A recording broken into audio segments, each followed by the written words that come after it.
तपाईमध्ये धेरैले रोबर्ट कियोसाकीको rich dad poor dad पुस्तक पढ्नुभएको छ, जसमा उनले एक्टिभ इन्कम र प्यासिभ इन्कमको बारेमा जानकारी दिएका थिए।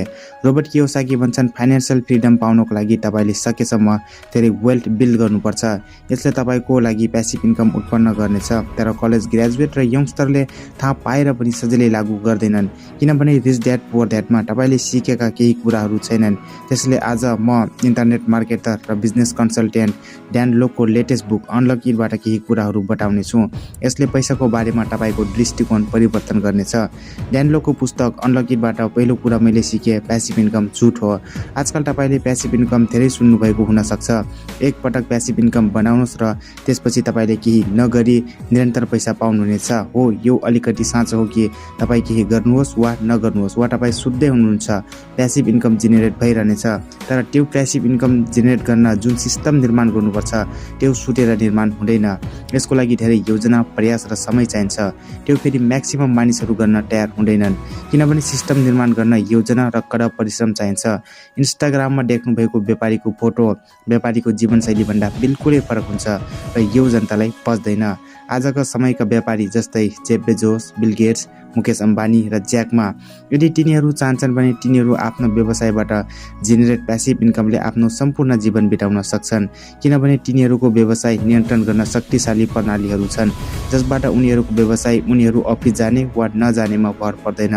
र यसकारण यदि तिनीहरू चाहन्छन् भने तिनीहरू सुतेर, खाएर, भ्रमण गरेर आफ्नो पुरा जीवन बिताउन सक्छन्। तर इन्ट्रेस्टिङ कुरा के छ भने यी धेरै कुराहरू भए तापनि तिनीहरू हरेक बिहान अफिस गएर काम गर्छन्।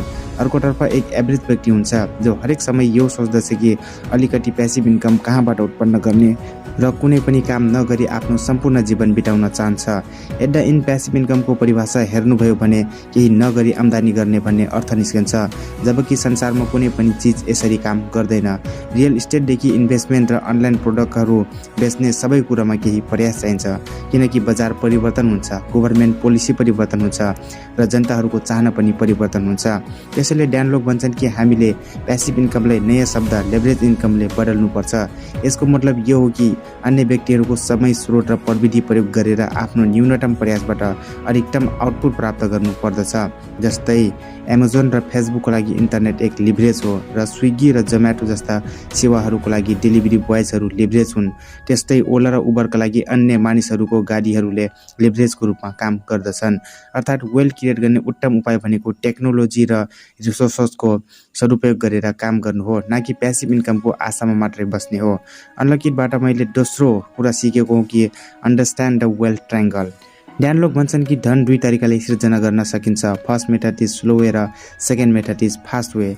स्लो वे वेल्थ क्रिएट गर्ने ट्रेडिसनल तरिका हो। त्यो तपाईँका नातेदारहरू र तपाईँको कलेजका प्राध्यापकहरूले पनि यही फलो गर्छन् र तिनीहरूले तपाईँले स्लो वे छनौट गर्न पनि भन्नेछन्। जस्तै राम्रो अङ्क प्राप्त गर्नुहोस् ताकि तपाईँले राम्रो तलबको काम पाउन सक्नुहुन्छ र बचत गरेर विभिन्न लगानी योजनाहरूमा आफ्नो पैसा लगानी गर्न सक्नुहुन्छ, जसले गर्दा यो पैसाले 30-40 वर्षपछि बुढो भएपछि राम्रो जीवन बिताउन मद्दत गर्नेछ। यो स्लो ल्यान्डमा दुई प्रब्लम छन्।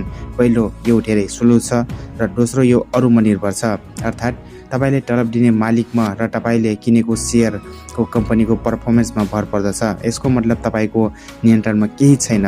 तर दोस्रो तरिका हो फास्ट वे। यो वेल्थ ट्रायङ्गललाई सेटिस्फाइड पार्ने सिस्टम निर्माण गर्नु भनेको हो, जसमा पहिलो हो हाई इन्कम स्किल्स। एउटा सिप जसले तपाईले प्रति महिना $10,000 भन्दा वा त्योभन्दा पनि बढी दिन सक्छ। तपाईले नोटिस गर्नुहुन्छ भने आज मानिसको ठाउँमा रोबोटले काम गरिरहेको छ र फुल टाइम कर्मचारीसँग काम गर्नुको सट्टा उनीहरूले कन्ट्र्याक्ट मार्फत आफ्नो काम आउटसोर्स गर्न थालेका छन्, किनभने बजारलाई कागजी डिग्री होइन स्किल चाहिन्छ। अब जब इकोनोमी स्किल इकोनोमीमा ट्रान्सफर हुँदैछ। त्यसैले लेखक भन्छन् यदि तपाईँ फाइनेन्सियल स्टेबिलिटी चाहनुहुन्छ भने तपाईँले आफ्नो व्यवसाय सुरु गर्नु अघि हाई इन्कम स्किल्स डेभलप गर्नुहोस्, ताकि तपाईँले आफ्नो व्यवसायलाई हाई इन्कम गर्ने स्किल्सको मद्दतले सजिलैसँग बढाउन सक्नुहुन्छ। ड्यान लोक भन्छन् money never creates, it's only transfers. तपाईले बजारमा जति धेरै भ्यालु डेलिभर गर्नुहुन्छ तपाईले त्यति नै धेरै पैसा पाउनुहुनेछ। त्यसैले त केही पब्लिक स्पिकरको केही घण्टाको शुल्क सामान्य काम गर्ने व्यक्तिको पुरै वर्षको आम्दानी भन्दा बढी हुन्छ, किनभने त्यो वक्ता वा सल्लाहकारले केही घण्टामा आफ्नो भ्यालु डेलिभर गरेर कम्पनीलाई धेरै नाफा कमाउन मद्दत गर्दछ। त्यो त्यहाँ काम गर्ने कर्मचारीहरूले गर्न सक्दैनन्। त्यसकारण कम्पनीले ती पब्लिक स्पिकरलाई आफ्ना कर्मचारीहरूको वार्षिक आम्दानी भन्दा पनि केही घण्टा बोलेकोमा बढी पारिश्रमिक दिन्छ। कन्सल्टिङ, कपिराइटिङ, पब्लिक स्पिकिङ र डिजिटल मार्केटिङ यो सबै हाई इन्कम स्किल्स हुन्। फर एक्जाम्पल तपाईसँग कपिराइटिङको सिप छ, अर्थात् सरल कुराहरूलाई प्रभावशाली तरिकाले लेखनको माध्यमबाट प्रस्तुत गर्न सक्नुहुन्छ र त्यहाँ एउटा कम्पनी छ जो अनलाइन प्रोडक्ट सेल गर्छ र तिनीहरूको कन्भर्जन रेट 1% छ। यसको मतलब 100 मध्ये 1 व्यक्तिले मात्र वेबसाइटबाट केही खरिद गर्छ र कम्पनीको वार्षिक कारोबार रु 10 करोड छ। कपिराइटरको रूपमा तपाईले तिनीहरूको वेबसाइटमा केही परिवर्तनहरू गर्नुभयो, जस्तो कि तपाईले प्रोडक्ट हेडलाइन र डिस्क्रिप्सन परिवर्तन गर्नुभयो र प्रभावशाली तरिकामा लेख्नुभयो र तिनीहरूको लागि केही विज्ञापनहरू डिजाइन गर्नुभयो। यी परिवर्तनहरूको कारण कम्पनीको कन्भर्जन रेट 2% भयो। मतलब अब 100 मध्ये 2 जनाले प्रोडक्ट किन्न थाले, अर्थात् तपाईको प्रभावशाली लेखनको कारण कम्पनीको कारोबार प्रत्यक्ष रूपमा 10 करोडदेखि 20 करोड हुन्छ। अब केही सोच्नुहोस्, कम्पनीको कारोबार दोब्बर भएमा व्यक्तिलाई कम्पनीले कति पैसा दिन्छ? धेरै मानिसहरू आफ्नो आय बढाउन धेरै घण्टा काम गर्छन्, तर उनीहरूलाई थाहा छैन टाइमको भ्यालु इन्क्रिज गरेर अर्थात् हाई इन्कम स्किल सिकेर धेरै आम्दानी गर्न सकिन्छ।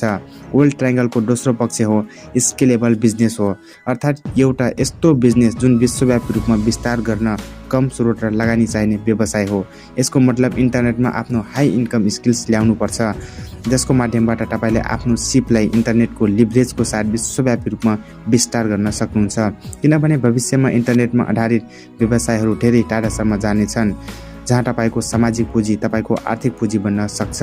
द बेस्ट एक्जाम्पल इज केली जेनर, जो आफ्नो सोशल फ्लोइङको बलमा विश्वकै यंगेस्ट बिलिनियर बनेका छन्। रिच ड्याड पुअर ड्याड पढिसकेपछि धेरैले घर जग्गा मात्र सम्पत्ति हो भनेर विश्वास गर्न थाले, तर यो होइन।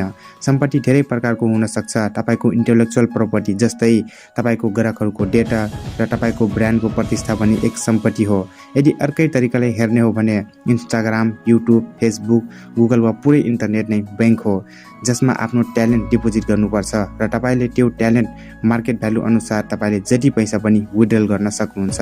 वेल्थ ट्रायंगलको तेस्रो पक्ष हो हाई रिटर्न इन्भेस्टमेन्ट, मतलब एक लगानी जसले तपाईले घर जग्गा, सुन, शेयर बजार, म्युचुअल फन्ड, एफडी र क्रिप्टो करेन्सी भन्दा उच्च प्रतिफल दिन्छ।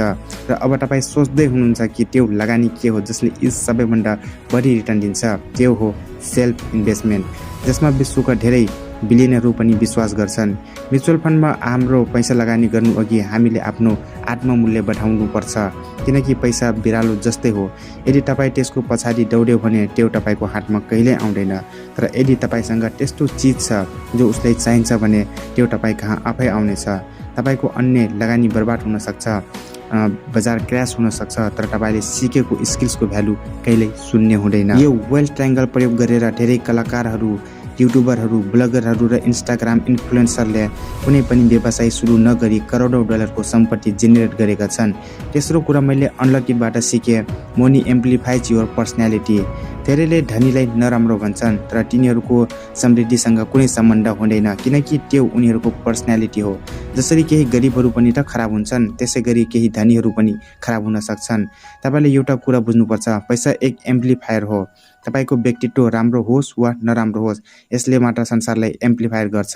यदि कोही खराब छ र उसको हातमा पैसा आयो भने उसले अझ खराब काम गर्न थाल्छ, र यदि कोही राम्रो छ र उसलाई पैसा आउँछ भने उसले उच्च स्तरमा अझ राम्रो काम गर्न थाल्छ। जस्तै रतन टाटा, बिल गेट्स र वारेन बफेट जस्तै विश्वका धनी व्यक्तिहरूमध्ये एक हुन्, र तिनीहरूले आफ्नो नेट भ्यालुको धेरै पैसा परोपकारमा दान गर्दछन्, किनभने यो उनीहरूको पर्सनालिटी हो। अब यदि मैले अनलक इट पुस्तकबाट सिकेका यी सबै चिजहरूको स्क्रिन सर समरीको कुरा गरौँ भने, फर्स्ट इज प्यासिभ इन्कम एक मिथक हो। त्यसैले तपाईले यसलाई नयाँ शब्द लिभरेज आएको साथमा बदल्नुपर्छ, जुन सम्पत्ति सिर्जना गर्ने उत्तम तरिका हो। सेकेन्ड, पहिले वेल्थ ट्रायंगल बुझेर हाई इन्कम स्किल्सहरू डेभलप गर्नुपर्छ। त्यसपछि इन्टरनेटमा ल्याउनुहोस् र पहिले आफ्नो पैसा आफैमा लगानी गर्नुहोस्, किनकि तपाईभन्दा धेरै रिटर्न कसैले दिने छैन। र लास्ट पोइन्ट हो, money is neither good NOR bad. यसले तपाईको पर्सनालिटीलाई मात्र बढाउँछ।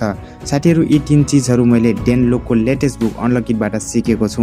मैले रिच ड्याड पुअर ड्याड भन्दा धेरै प्र्याक्टिकल, अन्डरस्ट्यान्ड र इजी इम्प्लिमेन्ट लाग्यो। यदि तपाई डेन लोकसँग अलिकति फ्यामिलियर हुनुहुन्छ भने म तपाईलाई यो पुस्तक पढ्न हाइली रेकमेन्डेड गर्दछु। सो यो भिडियो हाम्रो यही नै सकिन्छ। तपाईलाई यो भिडियो कस्तो लाग्यो, राम्रो लाग्यो भने लाइक गर्न नबिर्सनु होला र आफ्नो साथीलाई यो भिडियो अवश्य शेयर गर्नु होला र च्यानलमा नयाँ हुनुहुन्छ वा यो आवाज तपाईले पहिलो पटक सुनिराख्नु भएको छ भने च्यानललाई सब्स्क्राइब गरेर बेल नोटिफिकेसन अन गर्न नबिर्सनु होला, किनकि तपाईले यहाँ एजुकेशनल र बिजनेससँग सम्बन्धित भएर भिडियोहरू पाउनुहुनेछ। सो सब्स्क्राइब गरेर बेल नोटिफिकेसन अन गर्न नबिर्सनु होला। Thank you so much for watching my video.